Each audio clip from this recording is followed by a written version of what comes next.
No one was prepared for the sudden jolt that rattled the Russian Kamchatka Peninsula just after dawn, except, perhaps, a handful of researchers who had warned of its possibility. On July 30th, 2025, an earthquake of staggering 8.8 magnitude struck off Russia's eastern coast, triggering a chain of tsunami warnings that echoed across the entire Pacific.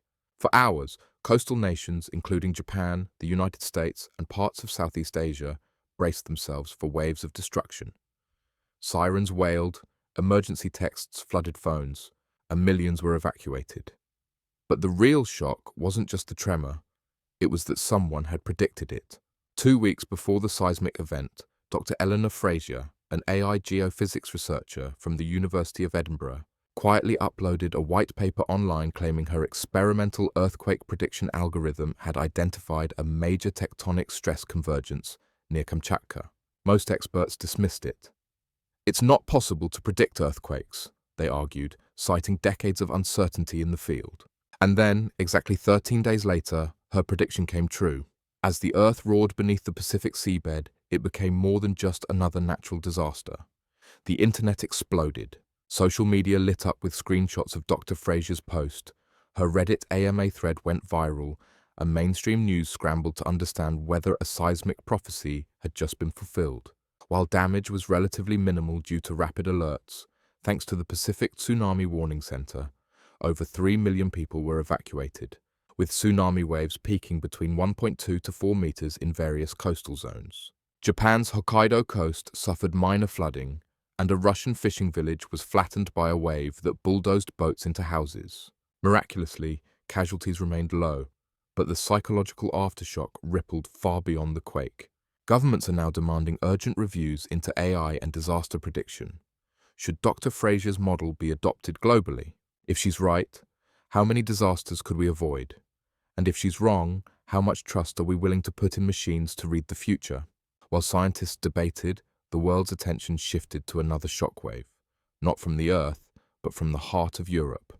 On July 31st, 2025, amid ongoing Russian airstrikes, the Ukrainian parliament passed a sweeping anti-corruption reform law that had been stalled for months. For over a year, Ukraine's anti-graft institutions had been paralyzed by legislative loopholes and executive overreach.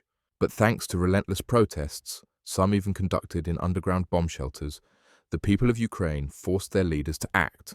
The law reinstates full operational independence to both NABU, National Anti-Corruption Bureau, and SAPO, Specialized Anti-Corruption Prosecutor's Office, effectively rebooting Ukraine's transparency systems.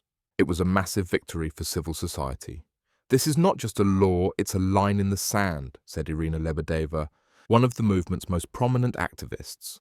"It proves we are not just surviving, we are evolving." In fact, the new law passed just hours after a Russian missile barrage struck Kyiv, killing at least 6 people, including a child, and injuring dozens. That irony wasn't lost on global observers. Even under fire, literally, Ukraine chose to prioritize rule of law and integrity. The EU and NATO quickly issued statements of support, suggesting this move may accelerate Ukraine's path to full European integration. "Corruption is Russia's favorite weapon," one EU diplomat commented. "By dismantling it, Ukraine is disarming Putin from within." However, critics warned that unless the reforms are implemented with teeth, meaning real prosecutions, the law could become another symbolic gesture. Ukraine's President Zelensky promised it wouldn't. "We are not fighting a war only on the battlefield," he declared.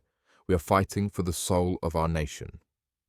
But perhaps the most unsettling headline of the day came not from politics or disaster zones, but from beneath the surface of ordinary life.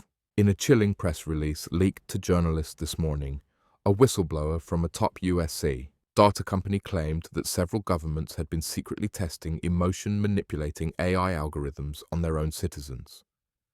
The report alleges that online search trends, targeted ad placements, and even algorithm-curated news feeds were being subtly adjusted, not to reflect reality, but to create specific emotional outcomes, such as anxiety, fear, and rage. "It's not about information anymore. It's about mood engineering," the whistleblower warned. The claims are still under investigation, but already there are calls in both the US Senate and European Parliament for urgent hearings. If true, it means AI is no longer just predicting natural disasters. It's manufacturing emotional ones, in real time, on billions of people. This triple threat, the unstoppable force of nature, the human resistance to political rot, and the unsettling advance of artificial emotional control, marks a new turning point in global awareness. We are now living in an age where truth isn't just stranger than fiction, it's harder to find.